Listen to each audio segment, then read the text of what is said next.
नमोऽस्ते व्यासविशालबुद्धे तुलारविन्दाय नमः। येन त्वया भारततैलपूर्णा प्रज्वालितो ज्ञानमयं प्रपन्नपारिजाताय स्तोत्रवैत्रैकपाणये ज्ञानमुद्राय कृष्णाय गीतामृतदे नमः। ॐ श्रीभूषितकरान्नवनीलदावात् पीताम्बराधरणबिम्बफलाधरोष्ठात् पूर्णेन्दुसुन्दरमुखादरविन्द्रनेत्रात् कृष्णात् परं किमपि तत्त्वं न जाने। ज्ञानेशं नामदेवं च एकनाथं तथैव च तुकारामं तथा वन्दे वारकरी परम्पराम्। आदिनाथसमारम्भान् श्रीज्ञानराजमध्यमान् अस्मदाचार्यपर्यन्तां वन्दे गुरुपरम्पराम्। आदिनाथं च वत्सेकरं गोरक्षं हरिं तथा निवृत्तिं ज्ञानदेवं च योगं वन्दे।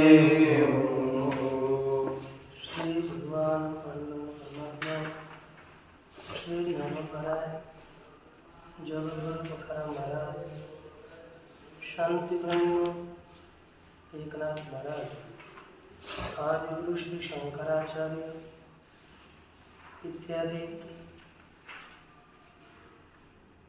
सब संतों के अलौकिक अहेतु के ऐसे प्रभाव हैं। श्री भगवद गीता के विचार के प्रसंग में श्रीमद् भगवद गीता का विचार करते हुए 13वें अध्याय के द्वितीय श्लोक का हम लोग विचार कर रहे थे। इसका जो भाष्य है इसमें कई दोषों का उत्थापन करके भगवत भाष्यकार जी ने व्याख्यान किया।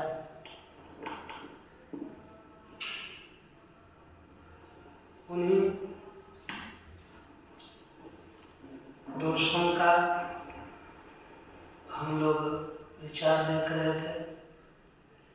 तो अब आज संक्षेप से पूर्वोक्त दोष निरसना विस्तार से जो किया पहले बताए हुए दोषों का संक्षेप रीति से निराकरण भगवत भाष्यकार जी प्रस्तुत में कर रहे हैं। देखिए नारायण यतु उक्तम ईश्वरस्य क्षेत्रज्ञैकत्वेन संसारित्वं प्राप्नोति। आरंभ में एक दोष दिया था, ईश्वर को का क्षेत्रज्ञ के साथ एकत्व मानने पर ईश्वर और क्षेत्रज्ञ जीवात्मा दोनों एक है ऐसा मानने पर क्या दोष आता था? संसारित्व, ईश्वर में संसारित्व की प्राप्ति होगी, ईश्वर संसारी बनेगा यदि उसका जीव के साथ एकत्व होगा तो। और क्षेत्रज्ञानां च ईश्वरैकत्वे संसारिणो भावात् संसाराभाव प्रसंग आरंभ में जोड़ दिए थे। यदि ईश्वर का जीव के साथ एकत्व होगा तो ईश्वर में संसारित्व आएगा और जीवों का ईश्वर के साथ एकत्व होगा। माने जैसे पररूप संधि होते ना, पूर्ण पररूप, जीव ईश्वर में आकर मिलेगा और ईश्वर जीव में मिलेगा। ईश्वर जीव में मिलेगा तो ईश्वर में संसारित्व दोष और जीव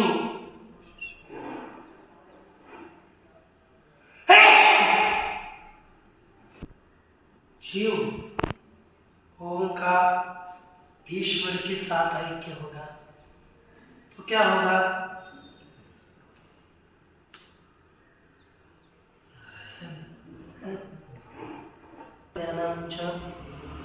ईश्वर ऐक्य, जीवात्मा का ईश्वर के साथ ऐक्य होने पर संसारी न अभाव, अन्य संसारी जीवात्माओं का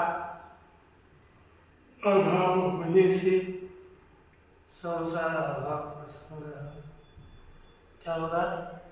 संसार के अभाव का प्रसंग होगा। एतो दोषो प्रत्यक्तो विद्या विद्योर वैलक्षण्याभ्युपगमात्, कहा कि एतो दोषो, इन दोषों का खंडन किया। कैसे? विद्या विद्योर वैलक्षण्याभ्युपगमात्, विद्या और अविद्या ये दोनों भी दोष थे ना, इन दोनों का खंडन किया कि विद्या और अविद्या इन दोनों में विलक्षणता माने जाने से कहते कथम, कैसे? का अविद्या परिकल्पित दोषेण तद विषयं वस्तु पारमार्थिकं न दृश्यते। अविद्या परिकल्पित दोषेण, एखादी बार अविद्या जैसे अविद्या के द्वारा सर्प कल्पित है तो अविद्या के द्वारा परिकल्पित कल्पना कराया गया जो दोष है, उस दोष के द्वारा तद विषय, उस अविद्या के विषय को, अविद्या के विषय जो वस्तु है ना, अविद्या का विषय जो पारमार्थिक वस्तु, उसको न दुष्यति, वो दूषित नहीं करती। ठीक ना?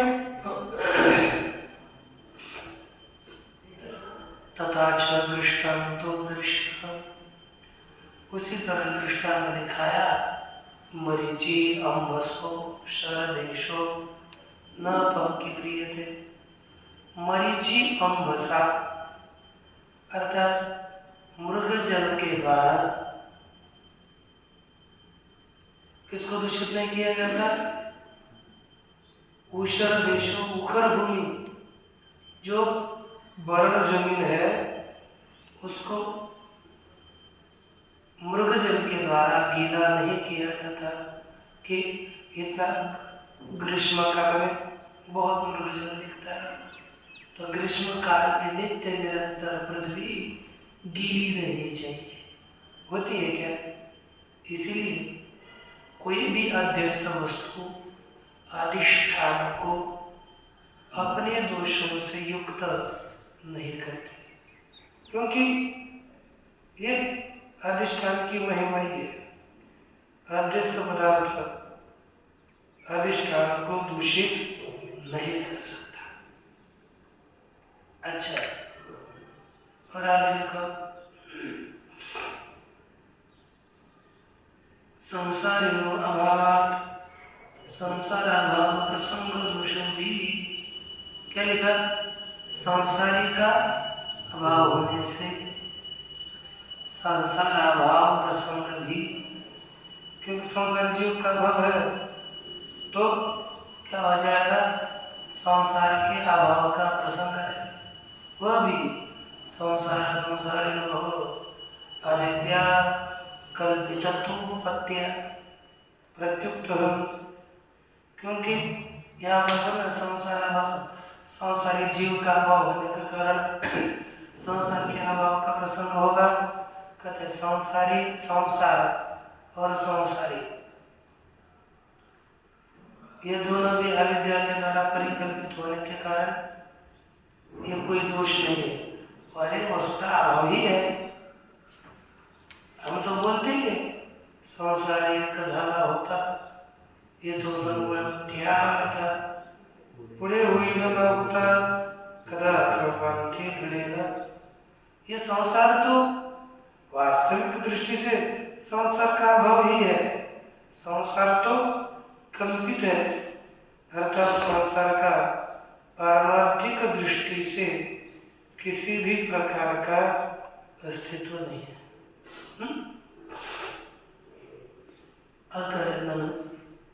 अविद्यावत्वमेव क्षेत्रज्ञस्य संसारित्व दोष है। कहा कि महाराज क्षेत्रज्ञ में संसारित्व है। अर्थात क्या है? तो कहा अविद्यावत्वमेव, अविद्या वाला होना। क्षेत्रज्ञ क्या होना? अविद्या वाला होना, वही उसमें संसारित्व है। तत्कृतं च, और कौन कृत किसके द्वारा जन्य? अविद्या जन्य। तत्कृतम अर्थात संसारित्व, अविद्या वत्व एक संसारित्व है, और अविद्या कृतं च सुख दुख सुखित्व दुखित्वादि प्रत्यक्षम उपलभ्यते। अविद्याजन्य सुखित्व, अविद्याजन्य दुखित्व यह प्रत्यक्ष प्रमाण से हमें उपलब्ध होता है। इति चेत ऐसी शंका होगी तो कहते हैं न, ऐसी बात नहीं है। क्यों? क्षेत्रज्ञस्य क्षेत्र धर्मत्वात्, क्षेत्रज्ञ जो होता है ना, क्षेत्र धर्मत्वात्, ज्ञेयस्य क्षेत्रज्ञ से ज्ञेयस्य क्षेत्र धर्मत्वात्, जो भी ज्ञेय पदार्थ होता है वह किसका धर्म होता है? क्षेत्र का धर्म है। जो जानने योग्य है वह क्षेत्र का धर्म होने से ज्ञातो क्षेत्रज्ञस्य, और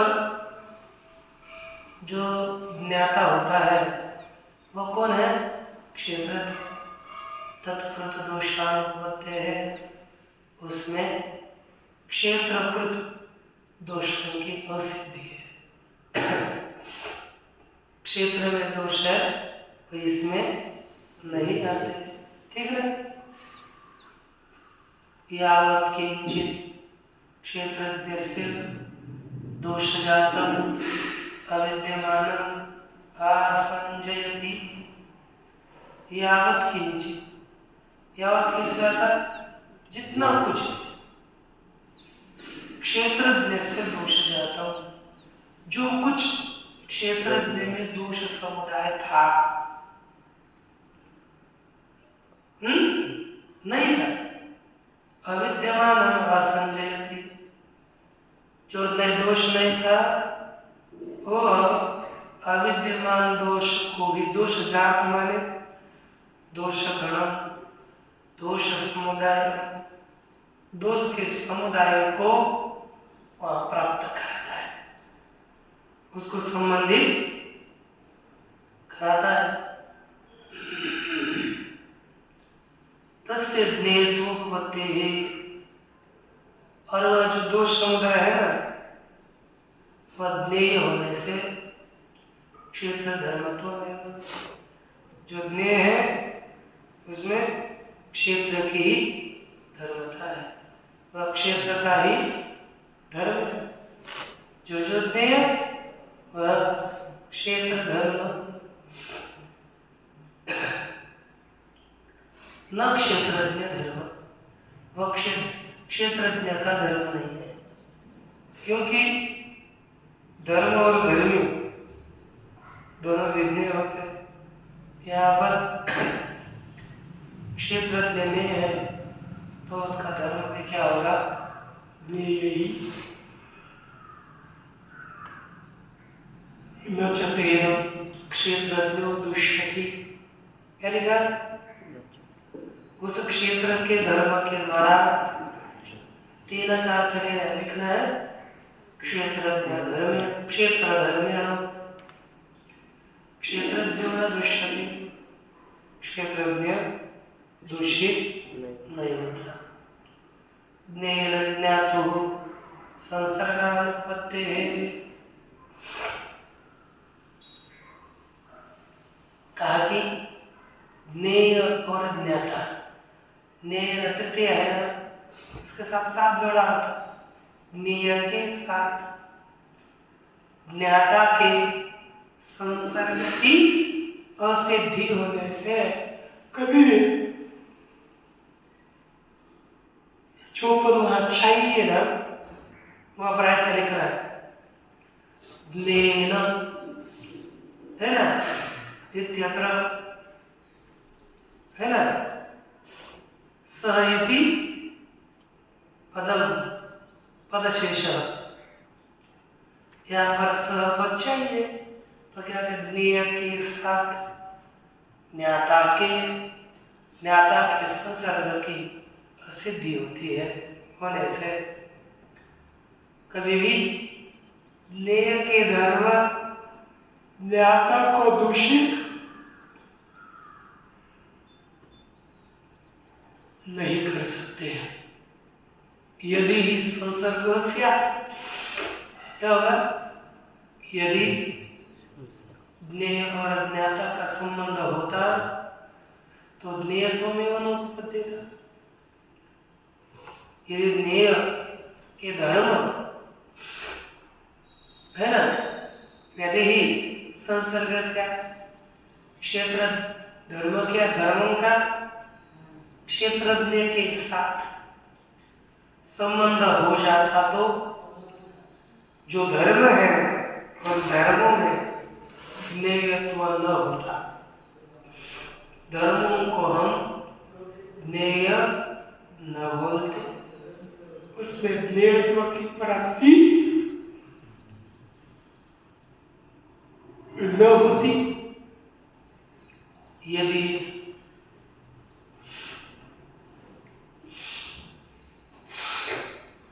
आत्मनो धर्मो अविद्यावत्तो दुःखित्वादि च, और यदि आत्मा का अविद्यावत्ता और दुःखित्व ये धर्म होता तो क्या दोष होता। यदि आत्मनो धर्मो अविद्यावत्वं दुःखित्वादि च कथं भोः प्रत्यक्षम् उपलभ्यते, कथं वा क्षेत्रज्ञ धर्म, तो कैसे प्रत्यक्ष उपलब्ध होता। आत्मा प्रत्यक्ष उपलब्ध नहीं होता तो आत्मा के धर्मों का प्रत्यक्ष ज्ञान होगा क्या, नहीं ना, क्या होगा। तो कैसे उस धर्म का प्रत्यक्ष उपलब्ध होता, कथम वा क्षेत्रज्ञ धर्म, कैसे क्षेत्रज्ञ का धर्म बनता। ज्ञेयं च सर्वं क्षेत्र,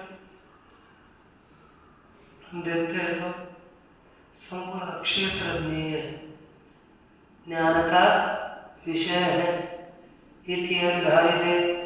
ऐसा निश्चय होने पर अविद्या दुःखित्वादि क्षेत्रज्ञ विशेषणत्वम्,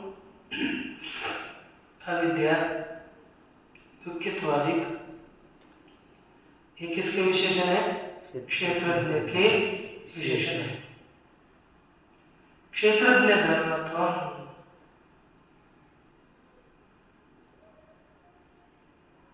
और वो क्षेत्रज्ञ के धर्म है। तस्य च प्रत्यक्ष उपलब्धत्वम्, और वह प्रत्यक्ष रीति से उपलब्ध होता है। इति विरुद्धम्, यह अतिशय विरुद्ध बात होती, क्योंकि पहले बताया ज्ञेय क्षेत्र है और अज्ञाता क्षेत्र अज्ञ है, या ऐसा निश्चय होने पर भी यदि सुखित्व दुखित्वादि क्षेत्रज्ञों के धर्म मानेंगे, उसमें ज्ञान विषय इत्यादि मानेंगे, पुनः यदि आएगा तो, है ना, दुखित्वादि क्षेत्रज्ञ विशेषण है ऐसा मानेंगे तो परस्पर विरोध हो जाता है। विरुद्धम उच्यते अविद्या मात्रावष्टंभ केवल केवल अविद्या का आश्रय करने से यह परस्पर में विरुद्ध कहा जाता है। क्या कहते हैं ये? विरुद्ध। तो देखो अब यहाँ पर पूर्व पक्ष पूछ रहा है महाराज, मुझे समझ में नहीं आ रहा है यह अविद्या किसकी है? अत्राह सा अविद्या कस्य इति। पूर्व पक्ष ने पूछा कि महाराज यह अविद्या किसकी है? सिद्धांत क्या उत्तर देते हैं? यस्य दृश्यते तस्यैव। वह अविद्या जिसकी दिखती है उसकी है। अरे उत्तर पहले अविद्या किसकी है? तो क्या होता है? तुझे किसकी लग रही है? जिसकी अविद्या दिख रही है उसकी है। बिल्कुल उसका पूर्व पक्ष बोलता है कस्य दृश्यते, अविद्या किसकी दिखती है? अत्र उच्यते, इसके विषय में कहा जाता है। सिद्धांत बोल रहे अविद्या कस्य दृश्यते इति प्रश्न निरर्थकः। बेटा तूने अविद्या किसको दिखती है, किसकी दिखती है, यह जो प्रश्न किया वह निरर्थक है, उसको कोई अर्थ नहीं है। अच्छा, अत्र उच्यते इसके विषय में कहा जाता है ना, अविद्या कस्य दृश्यते इति प्रश्न निरर्थकः। कैसे यह प्रश्न निरर्थक है? पता क्या? दृश्यते कथम? दृश्यते चेद अविद्या तद्वत् तदो वन्तम अपि पश्यसि।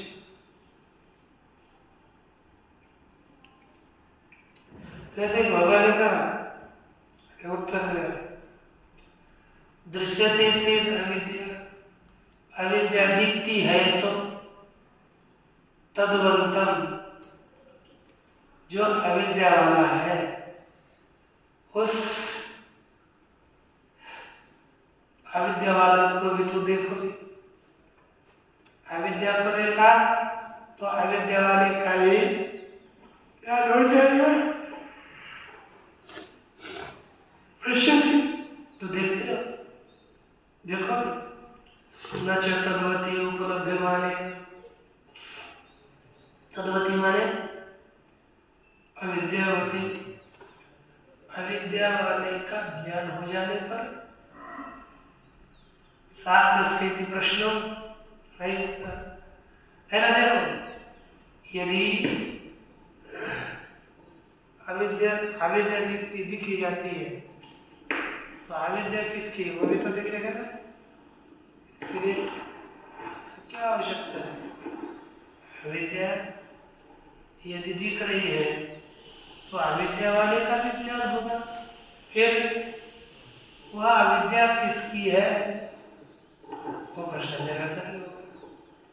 जैसे ये आपको पता चला कि ग्लास में जल है, जल है, तो यदि जल का ज्ञान हो रहा है तो जल का ज्ञान होने के पश्चात यह किसके आधारित है? जल, इसका विज्ञान तो हो ही जाएगा, इसलिए अलग कोई प्रमाण की आवश्यकता नहीं है। अच्छा, न च तद्वती उपलभ्यमाने साक्ष्य प्रश्नयुक्ता,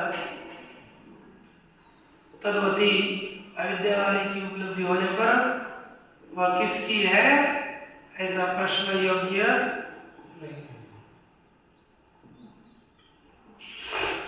नहीं गोमती उपलभ्यमाने गावकस्य इति प्रश्नार्थान होती। जैसे एक गोमान है ऐसा ज्ञान होने पर फिर गावक ये प्रश्न उपलब्ध नहीं होता। गाय वालों का ज्ञान है ना, गो गाय वाले का ज्ञान हो गया और फिर बोलते रहना गाय किसकी है, यह प्रश्न निरर्थक है। है कि नहीं? ये प्रश्न कैसे है? निरर्थक।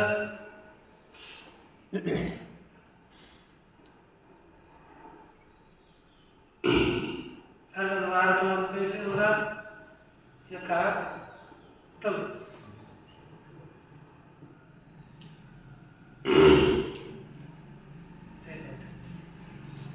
की शंका करता है ननु दृष्टांत और दार्ष्टान्त में वैषम्य की शंका बताई जा रही है। तो ननु विषमो दृष्टांत, आपने गोमान अविद्यावान, इसमें अविद्यावान ये सिद्धांत है और दृष्टांत है गोमान, इनमें आपने विषम विरुद्ध दृष्टांत बताया। कैसे? गवाम तद्वतश्च प्रत्यक्षत्वात्, गाय भी प्रत्यक्ष है, गाय वाला पदार्थ भी है ना, मनुष्य भी प्रत्यक्ष है। इसलिए प्रत्यक्ष होने के उन दोनों का संबंध होने पर भी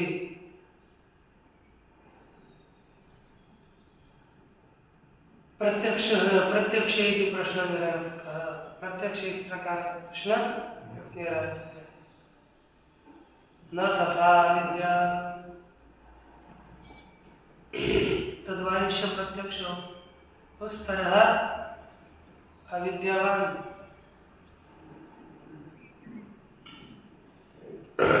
इस तरह के दोनों भी निरर्थक नहीं।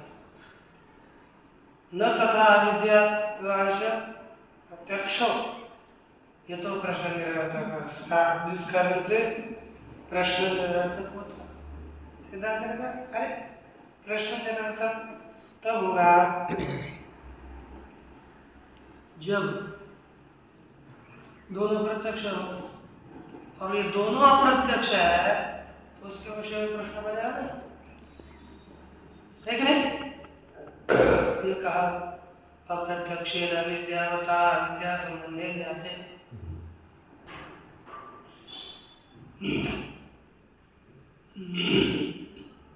अप्रत्यक्षेन अर्थात प्रत्यक्ष भिन्न प्रमाण के द्वारा अविद्यावता अविद्या वाले के साथ अविद्या संबंधे ज्ञाते, किसका? अविद्या के संबंध का ज्ञान होने में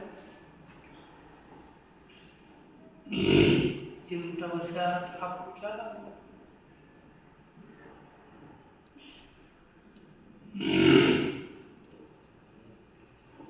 अविद्यायाः अनर्थ हेतुत्वात्, क्या लिखा? अविद्या अनर्थ का कारण होने से परिहर्तव्या स्यात्।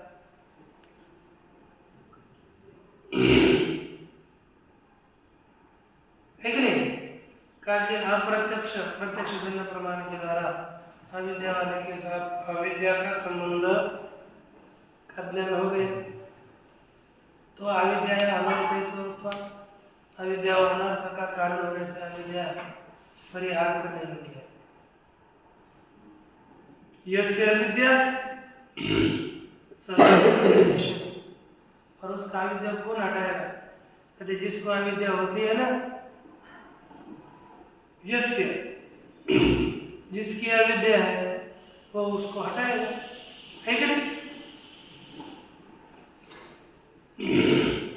तो पूर्व से क्या कहना, मम्मी अविद्या, और अविद्या तो मेरी है,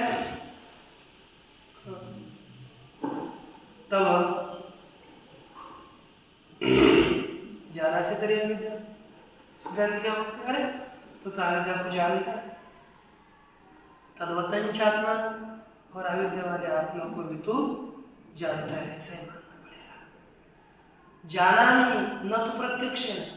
प्रत्यक्ष क्या बोलेगा? ओह मैं जानता हूँ, लेकिन सुनकर प्रत्यक्ष प्रमाण से नहीं जानता हूँ।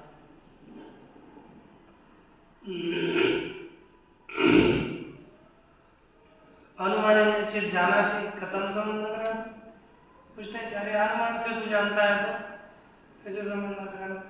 संबंध का ग्रहण होगा। अब प्रत्यक्ष जानोगे तो सबको संबंध को जानेंगे, और अनुमान से संबंध का ज्ञान नहीं होता। नहीं तब ज्ञातुर ज्ञेय भूतया अविद्या तत्काले संबंधो ग्रहीतुं शक्यते। कहा कि तुझ ज्ञाता का ज्ञेय भूत अविद्या के साथ तत्काल संबंध है, यह ग्रहण नहीं किया जा सकता, ऐसा नहीं माना जा सकता। अविद्यायाः विषयत्वेन ज्ञातोपयुक्तत्वात्। अविद्या कौन है? विषय, इसलिए वह ज्ञाता में उपयोगी है।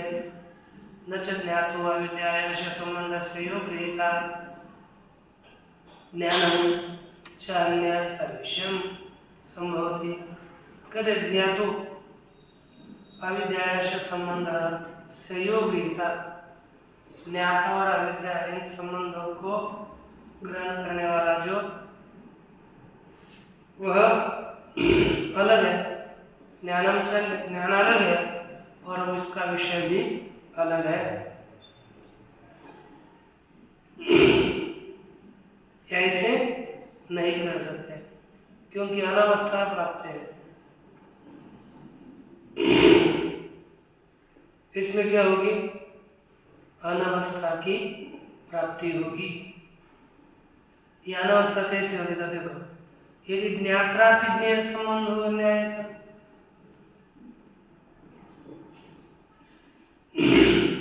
ज्ञाता के साथ भी ज्ञेय का संबंध है ना? अर्थात ज्ञाता भी ज्ञेय है तो उसके लिए दूसरा जानने वाला चाहिए कि नहीं? दूसरे ज्ञाता के लिए तीसरा जानने वाला, तीसरे के लिए चौथा, ये अनादि परंपरा चलेगी। ठीक है? यदि ज्ञाता भी ज्ञेय संबंध हो न्याय, तो ज्ञाता के साथ भी ज्ञेय के संबंध का ज्ञान हो तो अन्य ज्ञाता का क्या करना चाहिए? अन्य ज्ञाता की कल्पना करनी चाहिए। तस्याप्यन्य उसका भी अन्य ज्ञाता, तस्याप्यन्य उसका भी अन्य ज्ञाता, इति अनवस्थायाम् इति अनवस्था अपरिहार्या। इस तरह अनवस्था का परिहार नहीं कर सकते। यदि पुनः अविद्या ज्ञेय और पुनः अविद्या ज्ञेय है तो अन्यद्वा ज्ञेयम् ज्ञेयम् एव अन्य ज्ञेय है तथा ज्ञाता भी ज्ञाता ही हो, ज्ञाता भी ज्ञाता ही है। न ज्ञेयम् भवति, ये कभी भी ज्ञेय नहीं होता। न ज्ञेयम् भवति और ज्ञेय नहीं होता। यदा चैवम्, यदि ऐसा होगा तो अविद्यारूपित्वादि ही न ज्ञातो क्षेत्रज्ञस्य किंचित दृश्यते। जब इस प्रकार अविद्या दुःखित्वादि वाला होने से अविद्यावत्वम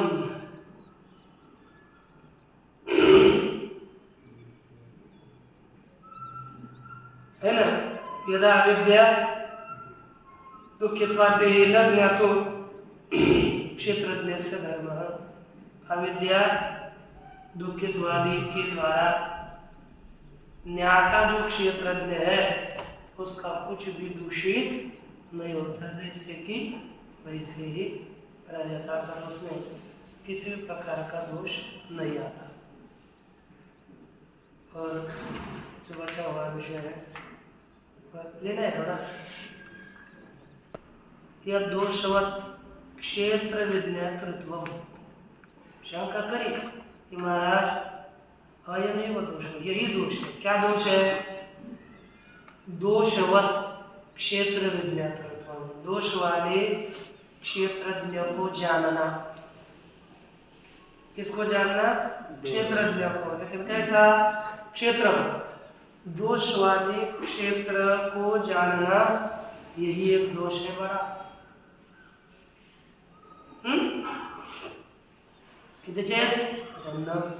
यह कहना ठीक नहीं है, क्योंकि क्षेत्रज्ञ में हम दोष बताना है ना। तो दोष क्या बताओगे? तो क्षेत्रज्ञ को जानना, खराब ज्ञान होना। देखो हमने किसी वैश्विक चीज को देखा तो मन खराब होता है कि नहीं? तो ऐसे दोष वाले क्षेत्र को जानना वही एक दोष है कि नहीं? वही दोष है।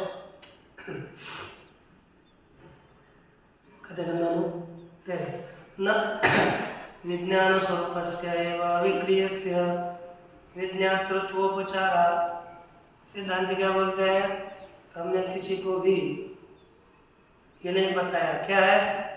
विज्ञान स्वरूपस्य एव विक्रियस्य, जो अविकारी विज्ञान स्वरूप आत्मा है, जो किसी प्रकार से विकार वाला नहीं है, उसमें ही हमने विज्ञातृत्व का गौण उपचार किया है, गौण प्रयोग किया है, उसे हमने विज्ञाता माना है। यथा जैसे उष्णता मात्रेण अग्नि है तप्ति क्रियोपचार, जैसे अग्नि में उष्णता है, इसके मात्र से ही अग्नि गर्म करती है, यह मानना है कि नहीं? अग्नि में उष्णता कर्तृत्व है, अग्नि में उष्णता कर्तृत्व नहीं है। अग्नि नजदीक होगी तो दूसरे उष्ण हो जाते हैं। एक आदमी अच्छा साधक होता है तो उसके पास रहने के बाद धीरे धीरे मनुष्यों की साधना में प्रवृत्ति होती है। तो लोग क्या बोलते हैं? आपने बहुत लोगों को साधना में लगाया। अरे साधना में हमने नहीं लगाया। क्यों? क्योंकि हमारा स्वभाव साधना करने का है, तो उसके सानिध्य मात्र से वो साधना में लगता है कि नहीं? वैसे यहाँ पर हमें समझना चाहिए तद्वत् उसी प्रकार यथात्र भगवता क्रियाकारक फलात्म भाव, जैसे यहाँ पर भगवान ने क्या एक क्रिया, दूसरा कारक और तीसरा फल, फलात्मत्वा भाव, फल के आत्मत्व का, फल रूपत्व का अभाव आत्मनि स्वतः दर्शित, आत्मा में स्वयं ही हमने देखा है। अविद्याध्यारोपित एव क्रियाकारकादि आत्मनि उपचर्यते। क्या लिखा? अविद्याध्यारोपित एव क्रियाकारकादि, अविद्या के द्वारा अध्यस्त कौन है रे? क्रिया कारक, इनका कहाँ उपचार किया जाता है? आत्मा में।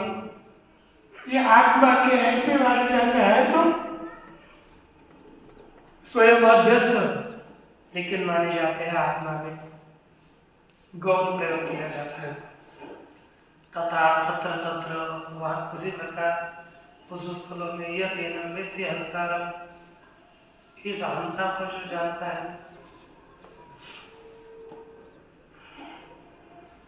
प्रकृति क्रियमाण गुण कर्म, प्रकृति के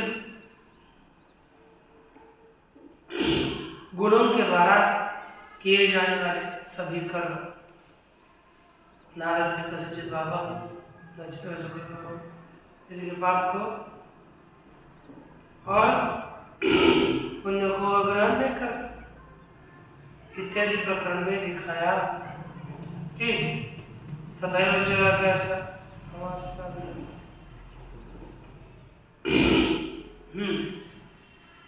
इत्यादि प्रकरण में दिखाया। और उसी प्रकार हम लोगों ने व्याख्यान किया है। उत्तरेश प्रकरण दर्शेषाम, आगे आने वाले प्रकरणों में इसी को देखा।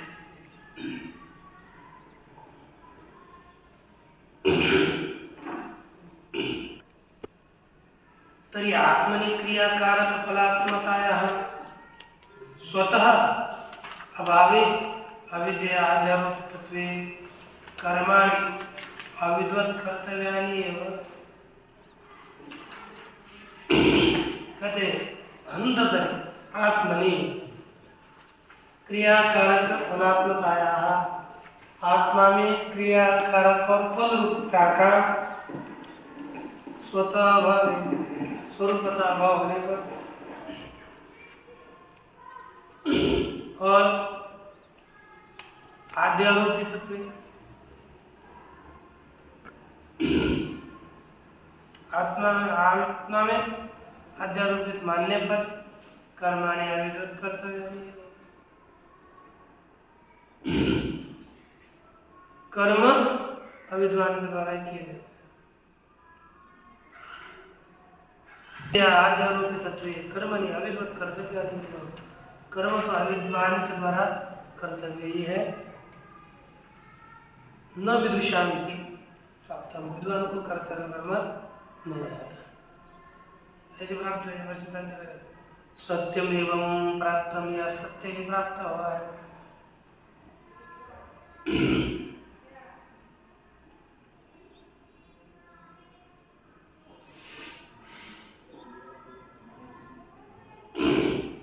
सिद्धांत ने सत्य में इस व्याविद्या के द्वारा ही आत्मा में कर्म आए हैं।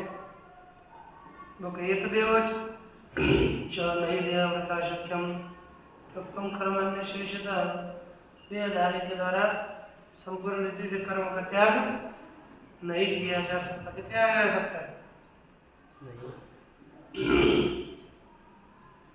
ये आगे दिखाएंगे। सर्वशास्त्रार्थोपसंहार प्रकरण, सभी शास्त्रार्थ के उपसंहार समाप्ति इस प्रकरण में समासेन समान संक्षिप्त से ही ज्ञान की जो निष्ठा है वह बताए।